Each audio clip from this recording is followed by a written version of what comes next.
اس محبوب کی شان یہ ہے کہ عزیز علیہ ما عنتم، تمہارا مشکل میں پڑنا ان پر گراں گزرتا ہے۔ تم تکلیف میں ہو تو محبوب کو تکلیف ہوتی ہے۔ حریص علیکم، تمہاری بھلائی چاہنے میں جلدی فرماتے ہیں۔ وبالمؤمنین رؤوف الرحیم، وہ مومنوں پہ رؤوف بھی ہیں اور رحیم بھی ہیں۔ نبی کریم صلی اللہ تعالی علیہ وسلم کے قلب اطہر کو اللہ تبارک و تعالی نے وہ نرمی عطا فرمائی، کسی غریب کا، کسی دکھی کا، کسی بیمار کا، کسی کمزور کا، کسی یتیم کا خالی حال ہی محبوب کو معلوم ہو جاتا تو حضور تکلیف میں آ جاتے۔ ہمارے ہاں یہ ہوتا ہے کہ جب کچھ لوگ امیر ہو جاتے ہیں تو ان کی دوستیاں بھی پھر امیر لوگوں سے ہوتی ہیں، زیادہ تر اٹھنا بیٹھنا بھی اپنے منصب کے مطابق لوگوں سے ہوتا ہے، تو بعض اوقات پھر انہیں احساس ہی باقی نہیں رہتا کہ زمانے میں غربت بھی ہے، کمزوری بھی ہے، اور کچھ لوگ دوڑ میں پیچھے بھی رہ گئے۔ پھر یہ بھی ہوتا ہے کہ جب کسی کا سکہ چلنے لگتا ہے تو وہ سمجھتا ہے شاید واقعی میرے اندر کوئی خوبی ہے، کہیں نہ کہیں میں کوئی کمال رکھتا ہوں، اس لیے شاید میں عروج پہ ہوں، حالانکہ یہ اللہ کی حکمت کا تقاضا ہے۔ میرے عزیز، دلوں کی نرمی، دوسروں کے لیے گنجائش، میں کہہ چکا ہوں کہ باوجود کوشش کے بھی بعض اوقات حکمت کا غلبہ ہوتا ہے، اور کچھ لوگ کمزور رہ جاتے ہیں، ان کے لیے نرمی، یعنی حضور علیہ السلام نے فرمایا اگر تم دنیا میں اپنے کسی بھائی کی مشکل میں مدد کرو گے تو اللہ قیامت میں تمہاری مشکلات میں تمہاری مدد فرمائے۔ اچھا، اب بہت سارے لوگ ایسے ہوتے ہیں جو قدرت رکھتے ہیں، طاقت رکھتے ہیں کسی کی مدد کرنے کی، لیکن ان کا مزاج نہیں بنتا۔ میں چلا گیا کسی دفتر کے اندر، اور جس آدمی کے پاس میں کسی کام کے لیے گیا تو وہ میرا جاننے والا تھا، یا تعلق تھا، یا رشتہ داری تھی، مجھے وہ اٹھ کے ملا، چائے بھی منگائیے، اور میرے اس نے سارے کام بھی کر دیے ہیں، تو اس نے یہ تعلق نبھایا ہے، اپنی ذمہ داری ادا۔ اگر وہ ذمہ داری ادا کرتا تو سبھی کو اٹھ کے ملتا، سبھی کے لیے چائے منگاتا، سبھی کا کام فوراً کرتا، کیونکہ وہ کہتا میں جس سیٹ پر بیٹھا ہوں اس سیٹ کا تقاضا یہ ہے کہ مجھے ہر آنے والے شخص کے ساتھ ہمدردی کرنی۔ میں نے دیکھا ہے، خاوند سرکاری ملازم تھا، وہ دنیا سے رخصت ہو گیا ہے، اب بیوی عدت میں ہے، بچے چھوٹے ہیں، پینشن لگوانی ہے ان کو۔ اوئے ہوئے ہو، جس طرح وہ با پردہ عورتیں بیچاری دفاتر کے دھکے کھاتی ہیں، اور جس طرح کر کے انہیں تکلیف کا سامنا کرنا پڑتا ہے، ایک بالکل جائز کام ہے، اور ان کا یہ کام ہونا چاہیے، اور یہ وہ حق رکھتی ہیں، ریاست نے اصول بنایا، لیکن ہمارا مزاج نہیں ہوتا، ہم جس سیٹ پر بیٹھے ہوتے ہیں نا۔ میں ایک دفعہ ایک دفتر میں گیا، کوئی کسی کام کے لیے مجھے جانا پڑ گیا، مجھے انہوں نے کہا کہ آپ اس طرح کریں، آپ کا ایک فارم کم ہے تو آپ اس کو اپنے جہاں آپ رہتے ہیں وہاں یونین کونسل سے آپ وہ فارم نکلوا کر کے لائیں۔ تو میں نے کہا ٹھیک ہے۔ وہ تھوڑی سی گفتگو ہوئی تو مجھے پہچاننے لگے، کہنے لگے آپ فلاں ہیں؟ میں نے کہا ہاں نام تو میرا یہی۔ کہنے لگے پھر آپ بیٹھ جائیں۔ وہیں انہوں نے کمپیوٹر سے ایک کاغذ نکالا، میرے سے سائن لی، اور کہنے لگے آپ جائیے، کام ہو گیا۔ تو میں نے ان سے کہا کہ میں آپ کا شکریہ تو ضرور ادا کروں گا، پھر ایک خواہش کا بھی اظہار کروں گا۔ میرے پاس تو سواری الحمدللہ ہے، میں چلا بھی جاتا، اور شہر کے لوگ مجھ سے محبت کرتے ہیں، وہ فوری طور پر مجھے نکال بھی دیتے ہیں، لیکن اس کا مطلب ہے بڑے کام آپ سیٹ پہ بیٹھے بیٹھے کر سکتے ہیں، لیکن پتہ نہیں کوئی مزاج بن گیا ہے کہ سویرے آئیے گا، پیر کو آئیے گا، کوئی طبیعت کا حصہ بن گیا۔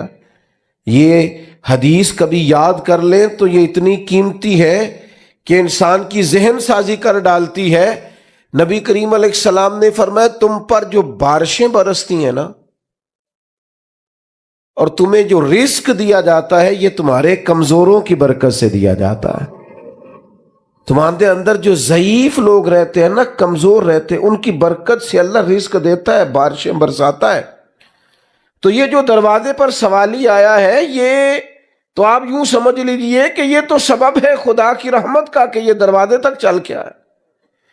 نبی کریم صلی اللہ تعالی علیہ وسلم نے ہمیں یہ مزاج دیا ہے کہ آپ کسی کی خوشی میں خوش ہونا سیکھیں، کسی کو آسانی میں دیکھ کر آپ کا دل ٹھنڈا ہو، کسی کے لیے جب آپ آسانی کریں۔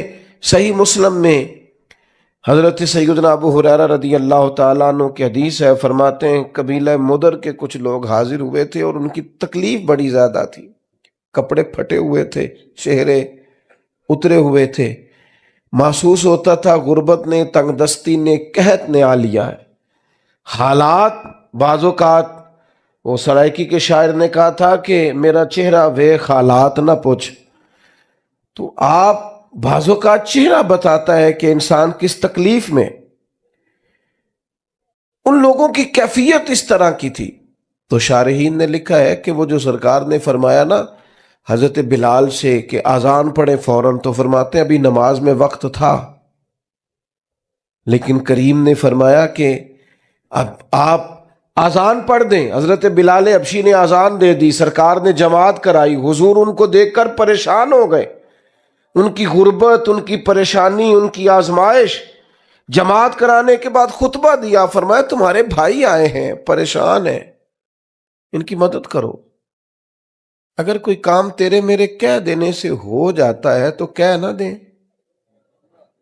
کر نہ دیں، کسی کی اشک شوئی ہو نہ جائے، کسی کا مطلب ایک فون کال پہ اگر کسی غریب کے کئی پھیرے بچ جاتے ہیں اور کام بالکل جائز ہے تو حرج کیا ہے۔ نبی کریم علیہ السلام نے خطبہ دیا اور کریم فرمانے لگے تمہارے بھائی پریشان ہے، مدد کرو۔ کوئی سرکہ لایا، کوئی کھجوریں لایا، کوئی ان کے لیے شہد لایا، کوئی ان کے لیے بستر لایا۔ راوی فرماتے ہیں جیسے جیسے وہ خوش ہو رہے تھے ویسے ویسے رسول کریم کا چہرہ بھی دمکتا جا رہا، ان کی خوشی میں سرکار خوش ہوتے دکھائی دے رہے تھے۔ یعنی کسی غریب کی غربت دور ہو رہی ہے اور حضور مسکرا رہے ہیں، بھوکے کو کھانا مل رہا ہے تو حضور مسکرا رہے ہیں، کئی دنوں کا بے چین آدمی چین پا رہا ہے تو سرکار مسکرا رہے ہیں۔ کچھ بھی نہیں بگڑتا، کچھ بھی نہیں۔ ہم اپنے ذاتی کام کے لیے بڑے طریقے جانتے ہیں، تو چلو جو نہیں بھی ہمارا واقف، جس سے نہیں بھی ہمارا تعلق، جس کے ووٹ تھوڑے ہیں، برادری زیادہ نہیں، جو نہیں بہت ساری جگہوں پہ ہمارے کام آ سکتا، اس کے لیے بھی تھوڑی گنجائش پیدا کر لیں، سینہ کشادہ کر لیں۔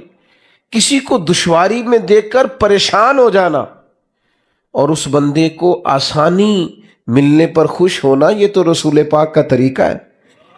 میں دیکھتا ہوں کہ ماحول کے اندر بہت سارے لوگ ہیں جو اپنے چھوٹے چھوٹے مسائل کے لیے پریشان ہیں، دفاتر کے چکر کاٹتے ہیں، لوگوں سے مشورہ کرتے ہیں، صبح فائلیں اپنی بغل میں دبا کے سارا دن گھومتے ہیں، رات کو تھک کر لوٹتے ہیں اور صبح ایک نئی امید کے ساتھ اٹھتے ہیں کہ اب کہ میرا کام ہوگا کہ ہوگا۔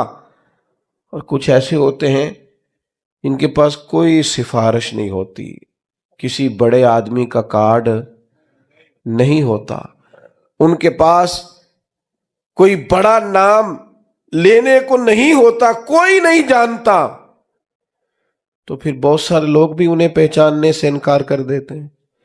لیکن کچھ ایسے ہیں جو جا کے ٹیبل پر کارڈ سجاتے ہیں تو فوراً کہا جاتا ہے اچھا فلاں نے بھیجا ہے، کرسی منگاؤ ذرا۔ تو بھائی کچھ لوگ ایسے بھی ہیں، قبیلہ آراش کا ایک شخص آیا تھا مکہ مکرمہ میں، اور دن وہ تھے جب قریش بڑی سخت مخالفت کر رہے تھے نبی کریم علیہ السلام۔ ابو جہل ہر وقت کسی نئی شرارت اور نئی سازش کے چکر میں رہتا تھا۔ وہ قبیلہ آراش کا شخص کہتا میں چھوٹا سا تاجر تھا، گاؤں سے کچھ اونٹ کچھ گھوڑے میں خریدا کرتا، شہروں میں لا کے بیچا کرتا، تو کچھ اونٹ لا کے مکہ مکرمہ میں بیچ دیے، پر میری قسمت دیکھو مجھ سے خرید ابو جہل نے لیے۔ جب کا پیسے تو صبح آنا، صبح گئے تو شام آنا، شام گئے تو صبح آنا، چند دن تو انتظار کی، اب تکلیف بڑھ گئی، پردیسی ہوں، جاننے والا کوئی نہیں، لوگوں سے دریافت کیا کہ یار میں اب یہاں آ کے شاءاللہ پردیسی کوئی بھی نہ تھی وے، ککھ جنا تو پارے تو تاڑی مار اڑانا باہو اسی تے اگے ہی اڈن ہارے. یہ بڑا تکلیف دہ منظر ہے. میں یہاں میرا کوئی واقف نہیں اور یہ میرے ساتھ حال ہے اور میں چھوٹا سا, اتنے پیسے میرے ڈوب گئے تو معاملہ گڑبڑ ہو جائے گا. تکلیف میں اس نے پوچھا یہاں سردار لوگ کہاں رہتے ہیں, سرپنچ لوگ کہاں بیٹھتے ہیں, تمہارے یہاں قبیلوں کے بڑے لوگ؟ تو انہوں نے کہا کہ وہ جو ٹولیوں میں بیٹھے ہیں نا حرم میں, وہ سردار ہی ہیں. تو شخص کہتا ہے میں وہاں آیا تو وہاں بڑے بڑے سردار بیٹھے تھے, عتبہ, عتیبہ, شیبہ, امیہ بن خلف, ابو سفیان, بڑے بڑے لوگ بیٹھے تھے. میں نے ان کے سامنے بات رکھی تو کہنے لگے کون ہے جو تیرا مال دبا گیا؟ اور جب میں نے ابو جہل کا نام لیا پھر سانپ سونگ گیا سب کو, پھر کوئی بات کرنے کو تیار ہی نہیں تھا. میرے نصیب دیکھو, قریب ہی بیت اللہ شریف کے قریب رسول رحمت بھی عبادت میں مصروف ہے. تو کہتے ہیں ایک شخص نے نا معاذ اللہ ثم معاذ اللہ نقل کفر نہ باشد, عذرائے مذاق کہا کہ وہ جو بیٹھے ہیں نا وہ تیرا مسئلہ حل کر دیں گے. تو میں پردیسی تھا, پتہ نہیں تھا. اس نے اشارہ کیا اور باقی ہنسنے لگے, سمجھا نہیں میں بات. پر میں حضور کی بارگاہ میں چلا گیا, جا کے میں نے عرض کی پردیسی بھی ہوں, مجبور بھی ہوں, اور یہاں کوئی جاننے والا بھی نہیں. بے کسوں کو رضا مجدہ دیجئے کہ ہے, غم زدوں کو رضا مجدہ دیجئے کہ ہے, بے کسوں کا سہارا ہمارا نبی. تو کوئی بھی نہیں ہے, مہربانی کریں. تو کہتے ہیں محبوب کریم علیہ السلام نے اس موقع پر ابو جہل سے اپنے تعلقات کی نوعیت کو بیان نہیں کیا, یہ نہیں فرمایا کہ حالات کیا ہیں. حضور اسی وقت اٹھے اور قربان جائیں اللہ کی ساری رحمتیں ساتھ ساتھ گویا چلنے لگی. ادھر سے ان کفار نے بھی ایک شخص بھیجا کہ یار وہ تو جا رہے ہیں, پتہ تو کرو ماجرا کیا ہوتا ہے. کہتے ہیں ابو جہل کے گھر گئے, دروازے پہ دستک دی. محبوب کو سارے رستے میں دیکھتا گیا کہ نظریں جھکی ہوئی ہیں, چلنے کا انداز بڑا دھیما ہے. میں کئی باتیں کرتا ہوں وہ ایک جواب دیتے ہیں. کہتے ہیں اس خوبصورتی سے چل رہے تھے, اس دھیمے پن سے, لیکن جب اس کا دروازہ آیا اور وہ باہر آیا تو پھر میں نے کریم کی جھکی ہوئی نظروں کو اٹھتے ہوئے دیکھا. غضب سے ان کے خدا بچائے کہ نور باری جلال میں ہے. فرماتے وہ دبدبا, وہ تنتنا, وہ وجاہت. حضور فرماتے اللہ نے روب کے ذریعے میری مدد فرمائی ہے. ابھی تو میں مہینہ دور ہوتا ہوں تو میرا دشمن کانپ رہا ہوتا ہے. کریم فرمانے لگے اس غریب کے پیسے دبا گیا ہے, لا پیسے. دوڑا گیا, کہنے لگا جی ابھی لے کے آیا. بھاگا گیا, کوئی نہیں, یہ ہم نے ظالموں کو مضبوط کر دیا ہے اندر سے کنڈیاں لگا لگا کے. یہ ہم نے ڈر ڈر کے ظالم مضبوط کر دیے ہیں, ورنہ جھوٹ کے پیر, ظلم کے پیر, جبر کی عمر لمبی. یہ تو بیچارے گھونسلے سے زیادہ جلدی ٹوٹنے والے لوگ ہوتے ہیں. میرے کریم نے یہی سبق دیا ہے ہمیں. نبی کریم نے فرمایا اس کے پیسے دبا گئے. اسی وقت پیسے لے کے آیا, اور جب وہ پیسے اس شخص کی طرف بڑھ رہے تھے, پیسے اسے مل رہے تھے, پر وہ مڑ مڑ کے میرے کریم کے جلوے دیکھ رہا تھا, حضور کے جلووں میں کھویا ہوا تھا. ایسا کوئی محبوب کہیں ہوگا نہ کہیں ہے. دیکھو بیٹھا ہے چٹائی پہ مگر عرش نشیں ہے, اور ملتا نہیں کونین کو کیا کیا تیرے در سے ایک لفظ نہیں ہے, ایک لفظ نہیں ہے جو تیرے لب پہ نہیں ہے. فاضل بریلوی کہتے ہیں واہ کیا جود و کرم ہے, شہ بطحہ تیرا اور نہیں یعنی ایک لفظ ایسا ہے جو کوئی سن ہی نہیں سکتا. نہیں سنتا ہی نہیں, کون؟ مانگنے والا تیرا. تجھ سے مانگنے والا نہیں سنتا ہی نہیں مانگنے. کیوں؟ کیونکہ میں تو مالک ہی کہوں گا کہ ہو مالک کے حبیب, یعنی محبوب و محب میں نہیں میرا تیرا. تو وہ بندہ بھی واپس گیا. اور یہ جو جاسوس بھیجا تھا وہ بھی واپس گیا، تو وہ تو سارے انتظار میں تھے وہاں کیا بنے گا، تو پوچھا کیا بنا، کا بننا کیا تھا، وہ تمہارا سردار تو کانپ رہا تھا وہاں، وہ جو جہاں بڑی ڈینگیں مارتا ہے اس کا تو حال ہی برا تھا، پسینے سے شرابور تھا۔ ابو جہل سے پوچھا ہوا کیا، کہنے لگا سمجھ کوئی نہیں آئی، پتہ نہیں کریم کے ساتھ کون سی طاقتیں تھیں، پتہ نہیں کیا اللہ تبارک و تعالیٰ نے انہیں روب دیا ہے۔ او بھائی، ہمیں ہمارے کریم نے سبق یہ دیا ہے کہ کھڑے تو ہونا سیکھو کسی مظلوم کے ساتھ، تم تیاری تو کرو کسی ظالم کے مقابلے میں کھڑے ہونے۔ جب مزاج نہیں بنتا، طبیعت نہیں بنتی، وہ ہماری لڑائی نہیں ہے۔ میرے ابا جی کہا کرتے تھے پڑوسیوں کی آگ اس لیے بھی بجھا دینی چاہیے کہ ان کی نہ بجھائی تو ہمارے گھر آ جائے گی، اس لیے بھی کبھی کبھی بجھا دینی چاہیے کہ اگر وہ جلتی رہی تو ادھر بھی، تو کبھی اس لیے بھی ظالم کا ہاتھ پکڑ لینا چاہیے کہ یہ زیادہ مضبوط ہو گیا تو کسی اور کو بھی نہیں چھوڑے گا۔ تو بھائی تھوڑا سا مزاج میں وسعت پیدا۔ اور پھر ایک اور بات بھی عرض کروں، دین صرف نماز، روزے، حج، زکوٰۃ اور ہر سال کی عمرے کا نام تو نہیں نا؟ ناراض ہو گئے آپ لوگ؟ ماشاءاللہ جی، مجھے پھر بلاوا آیا ہے، بڑی اچھی بات ہے، اللہ کرے آپ کو روز بلاوا آئے۔ پر امام غزالی تو کہتے ہیں کہ حضرت حارث محاسبی رحمۃ اللہ علیہ کے پاس ان کا ایک ارادت مند آیا تھا، حضور پھر عمرے پہ جا رہا ہوں، تو آپ فرمانے پھر نفلی حج پہ جا رہا ہوں، حج لکھا ہے امام غزالی نے۔ تو آپ نے پوچھا کہ میاں تم تو پہلے بھی کئی حج کر چکے، حضور کر چکا ہوں، پھر بلاوا آیا۔ فرمایا دوبارہ جا رہے ہو تو کوئی نیت تو ہوگی، حضور رب کو راضی کرنے نیت ہے، تو فرمایا اگر وہ گھر بیٹھے بیٹھے ہو جائے تو۔ یہ امام غزالی نے لکھا ہے احیاء العلوم میں۔ حضرت حارث محاسبی فرمانے لگے وہ گھر بیٹھے بیٹھے، یعنی بلے شاہ آسمانی اڈدیاں پڑھنا ہے، جیڑا گھر بیٹھا انہوں پڑھیا ہی نہیں۔ اگر گھر بیٹھے بیٹھے اللہ راضی ہو جائے تو کہ حضور وہ کیسے؟ فرمایا میں بتاتا ہوں تیرے محلے میں یتیم کون کون ہے، تو وہاں رہتا ہے نا، میں یہاں بیٹھ کے لسٹ دیتا ہوں مسکین کون کون ہے، کون ہے جس کے گھر میں چراغ نہیں جلتا اور اس کے بچے اندھیرے میں سوتے ہیں، میں تجھے بتاتا ہوں۔ فرمایا جا کے ان کی خدمت کر، میرا رب گھر بیٹھے بیٹھے تجھے راضی ہو جائے گا۔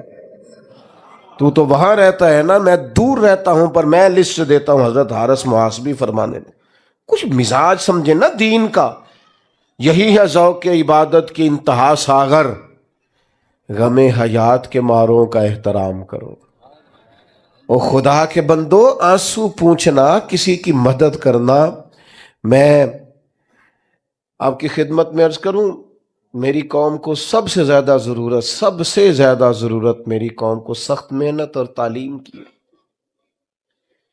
میں بڑا خوش ہوں، آپ بہت لنگر کھلائیں، لوگوں کو خدمت کریں، بڑی اچھی بات ہے، لیکن سب سے بہتر یہ ہے کہ وہ جس کو آپ راشن دے رہے ہیں نا، اس سے کہے راشن بھی لے پر اپنا بچہ دے، اس کا خرچ اٹھاؤں، اسے تعلیم دلوا۔ یہ جو ہمارے مدارس دینیہ ہیں نا، اس لیے نہیں کہ ہم مدرسوں کے لوگ ہیں اس لیے تعریف کر رہے ہیں، ویسے بچہ کسی خیراتی ادارے میں پڑھتا ہو نا، یتیم خانے میں، تو اس کا ذہن ہوتا ہے کہ میں یہاں یتیم خانے میں پڑھ رہا ہوں۔ مدرسے میں جتنے مرضی یتیم آ جائیں، وہ کبھی نہیں کہتے ہم یتیم خانے میں آئے ہیں اور ہمیں یہاں کفالت کی جا رہی ہے، وہ یہی کہتے ہیں ہم تعلیم حاصل کرنے آئے۔ یہ اتنی بڑی خدمت ہوتی ہے، اتنی بڑی خدمت ہوتی ہے کہ یہ آنے والا وقت بتائے گا۔ اور اب تو ویسے بھی حالات بدل رہے ہیں اللہ کے فضل سے، ایم فل میں، پی ایچ ڈی میں اور دیگر زیادہ شعبہ جات میں ان قریب آپ کو زیادہ مدارس دینیہ کے بچے نظر آئیں گے۔ یہ تیزی سے ادھر بڑھ رہے ہیں، اور یہی چراغ جلے گا تو روشنی ہوگی۔ تو تھوڑا سا نا کشادہ روی پیدا کریں، عبادت کو بھی محدود نہ کریں کہ صرف تسبیح چلانے سے اللہ راضی ہوتا ہے۔ ہم صوفیاء کی جماعت ہے، میں بھی تسبیحات بتاتا ہوں، جتنی اللہ توفیق دیتا ہے میں بھی پڑھتا ہوں، لیکن اشک پوچھنے سے بھی اللہ راضی ہوتا ہے، غریب کے گھر روٹی پہنچانے سے بھی اللہ راضی ہوتا ہے۔ کشادگی پیدا کریں۔ امام بہقی نے روایت لکھی ہے، حضرت عبداللہ ابن عباس رضی اللہ تعالیٰ عنہ مسجد نبوی شریف میں اعتکاف بیٹھے تھے، چھوٹی جگہ نہیں، حضور کے روضہ نور پر۔ اعتکاف میں تھے اور 10 دن کا سنت اعتکاف کر رہے تھے حضرت عبداللہ ابن عباس، اس امت کے مفسرین کے امام حضرت عبداللہ ابن عباس معتکف تھے۔ تو لوگ آتے ہیں نا مسجدوں میں رمضان میں، باقی لوگ بھی آتے ہیں، تو ایک بندے کو حضرت عبداللہ ابن عباس نے دیکھا بڑا پریشان ہے، چہرہ اترا ہوا ہے۔ تو ہم نے فرمایا بھائی خیر ہے، کیوں اتنے پریشان ہو؟ کہنے لگا بڑا مجبور ہوں حضور، کسی کا قرض دینا ہے اور قرض دار نے تکلیف میں مبتلا کیا ہوا، اور ساتھ اس نے بڑے ہی لفظ کہہ دیے۔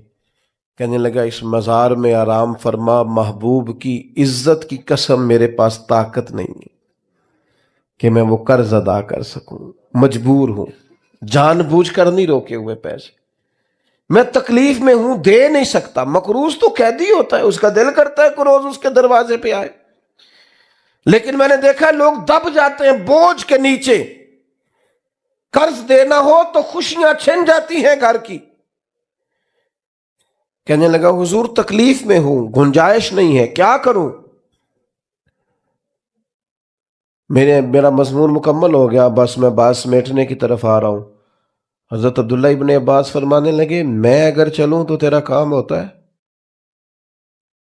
یاد رکھنا میں نے کیا کہا ہے، وہ اعتکاف بیٹھے ہوئے تھے، میں چلوں تو تیرا کام ہوتا ہے؟ اس نے کہا حضور آپ جائیں تو پھر تو نورون علی نور ہوتا ہے۔ وہ کہتا ہے ابھی میری بات مکمل بھی نہیں ہوئی تھی کہ حضرت نے جوتے پہن لیے، مسجد سے نکل آئے تو میں نے فٹافٹ لقمہ دی، میں نے کہا حضور رکیے آپ تو اعتکاف میں مسجد سے نکل رہے ہیں۔ تو کہتے حضرت عبداللہ ابن عباس فرمانے لگے مجھے یاد ہے میں اعتکاف میں ہوں، لیکن زیادہ وقت نہیں گزرا، میں نے اسی مزار میں آرام فرما محبوب سے سنا ہے جو اپنے کسی بھائی کی ایک مشکل آسان کر دے گا اللہ 10 اعتکاف کا ثواب عطا فرمائے گا۔ تو مجھے 10 گنا مل رہا ہے تو وہ والا نہ لوں، میں 10 گنا مل رہا ہے تو فرمایا میں تیرے ساتھ چلوں گا۔ وہ الگ پہلو ہے کہ بعد میں انہوں نے اعتکاف کو قضا کیا یا اس کا کیا رنگ قائم ہوا، لیکن چھوڑ کے نکلے باہر۔ یہی ہے ذوق عبادت کی انتہا ساگر، غم حیات کے ماروں کا احترام کرو۔ خدا را دین کے مزاج کو سمجھیں، اسی گھر میں اسی گلی میں 10,000 کا فاسٹ فوڈ آ رہا ہے، اور اسی گلی کے اندر ایک شخص اس لیے پریشان ہے کہ میں یہ نہیں کہتا میری مدد کرے، کوئی سفارش کر دے، بس میرے بل کی قسطیں ہو جائیں، میں تھوڑے تھوڑے کر کے ادا کر دوں گا۔ اس قدر زیادہ تفریق، اس قدر زیادہ تکلیف۔ یہاں تو ہمارے بزرگوں نے لکھا ہے کہ پڑوسی غریب ہو تو تمہارے بچے پھل زیادہ کھائے تو چھلکے نہ گلی میں پھینکنا۔ وہ کیسے اپنے بچوں کو سمجھائے گا؟ بھائیو اپنے سینوں میں کشادہ روئی پیدا کرنی ہے، ہم نے تھوڑا تھوڑا غور کرنا ہے، بہت لمبا کام نہیں، بہت کروڑوں اربوں خرچ نہیں کرنے، بس ہم جہاں بیٹھے ہیں نا، جو ہمارا عہدہ ہے وہاں بیٹھ کے بھلا ہم کسی کی کیا خدمت کر سکتے ہیں، وہ خدمت کرنی شروع کر دیں، کسی کے کتنا کام آ سکتے ہیں وہ آنا شروع کر دیں۔ یہی رسول رحمت کے میلاد کا پیغام ہے، یہی سیرت پاک کا عملی پہلو ہے، یہی نبی کریم علیہ السلام کا اپنی امت سے مطالبہ ہے، یہی پیغام لے کر محبوب نے پوری دنیا کو سے بھر دیا ہے، یہی دین کا مقصود ہے، یہی روح ہے، یہی اصل ہے، لیکن بھول جاتے ہیں ہم سبق کو۔ ہم جب سے ہر چیز کو فیس بک پہ ڈالنے کے عادی ہوئے ہیں نا، تب سے کئی دفعہ محسوس ہوتا ہے کہ شاید ساری دنیا ہی تصویروں میں گم ہو کے رہ گئی ہے۔ اب تھوڑا سا باہر بھی نکلے، تھوڑا سا دیکھیں۔ میں کہہ چکا ہوں کہ میں یہ نہیں کہہ رہا کہ آپ پراپرٹی بیچ کے غریبوں میں لگا دیں، آپ جہاں بیٹھے ہیں وہاں جو کر سکتے ہیں، جہاں آپ بیٹھے ہیں جو آپ وہاں کر سکتے ہیں۔ ہمارے ایک استاد تھے، ہم نے ان سے سپارہ پڑھا تعلیم بات آسا، پھر وہ چھوڑ کے چلے گئے اپنے گاؤں میں، تو میں ایک دفعہ ملنے گیا، بڑی پرانی بات ہے، اس وقت ان کے گاؤں کو تانگے چلتے تھے، 15 18 سال 20 سال، بڑی دور گاؤں تھا۔ تو میں تانگے والے کے ساتھ تانگے پہ بیٹھا تو ان کے گاؤں کی طرف جا رہا تھا، تو میں انہوں آخیا کرایہ کنا ہے، تو کہندا جڑے نا مولوی صاحب ساڈے پنڈ دے استاد نے، اسی قاری صاحب دے پرونے تو کرایہ نہیں لیندے۔ اور ساتھ مجھے کہنے لگا یہ بھی بتانا واپس کب جانا ہے آپ نے. ہماری خواہش ہوتی ہے مثلاً اتنا سا کر لینے سے، اتنا سا کہ آپ یہ محسوس کریں کہ یار اس فلاں کی بچی کی شادی ہے اور مجھے پتہ ہے کہ یہ کچھ زیادہ مالدار آدمی نہیں ہے اور مجھ سے فلاں فلاں چیز خریدنے آیا ہے، تو چلو جب امیر آئیں گے تو میں ان سے کوئی اور بات کر لوں گا، لیکن یہاں تھوڑی گنجائش دینے سے یا تھوڑا ٹائم دے دینے سے کہ یار پھر آ جان کے پیسے کار والی گل ہے، جب آسانی ہو دے دینا. تھوڑی تھوڑی اگر ہم ایک دوسرے کے لیے آسانیاں پیدا کریں گے، رستے کافی بن جائیں گے، رستے کافی بن جائیں گے اور لوگوں کو نا سانس لینا کافی آسان ہو جائے گا. لوگ گھٹن سے نکلتے ہوئے ہمیں دکھائی دیں گے